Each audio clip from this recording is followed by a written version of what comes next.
বিশ্ব ঐতিহ্য ক্ষেত্ৰ মানাহ ৰাষ্ট্ৰীয় উদ্যান। মানাহ ৰাষ্ট্ৰীয় উদ্যানত বৃদ্ধি পাইছে ঢেকীয়াপতীয়াৰ সংখ্যা। সমান্তৰালকৈ বন ৰজাৰ মুক্ত বিচৰণ দেখি আপ্লুত পৰ্যটক।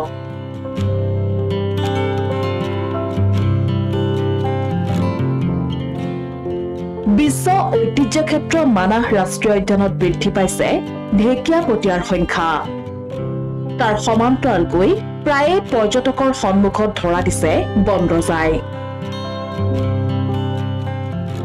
ৰাষ্ট্ৰীয় উদ্যানখনৰ বাঁহবাৰী বনাঞ্চলত দেখা গ'ল বন ৰজাৰ মুক্ত বিচৰণ। বন ৰজাক সন্মুখতে দেখি আপ্লুত হ'ল পৰ্যটকৰ দল।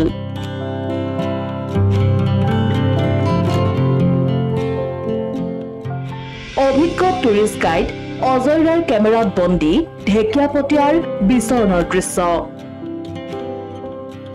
এই দৃশ্য এতিয়া মোহিত কৰিছে দেশী বিদেশী পৰ্যটকক। শালবাৰীৰ পৰা জহিৰুল ইছলামৰ সহযোগত নিউজ ডেস্ক ৰিপৰ্ট।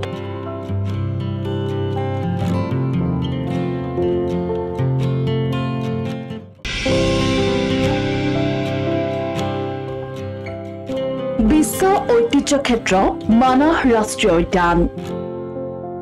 মানাহ ৰাষ্ট্ৰীয় উদ্যানত বৃদ্ধি পাইছে ঢেকীয়াপতীয়াৰ সংখ্যা। সমান্তৰালকৈ বন ৰজাৰ মুক্ত বিচৰণ দেখি আপ্লুত পৰ্যটক।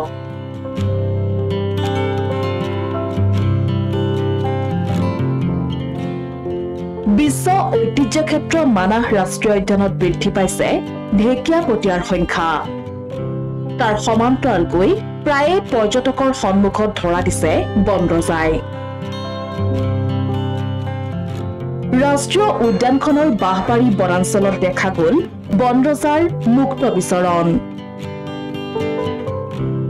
বন ৰজাক সন্মুখতে দেখি আপ্লুত হ'ল পৰ্যটকৰ দল।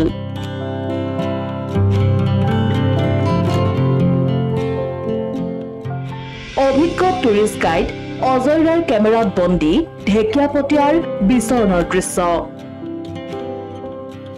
এই দৃশ্য এতিয়া মোহিত কৰিছে দেশী বিদেশী পৰ্যটকক। শালবাৰীৰ পৰা জহিৰুল ইছলামৰ সহযোগত নিউজ ডেস্ক ৰিপৰ্ট।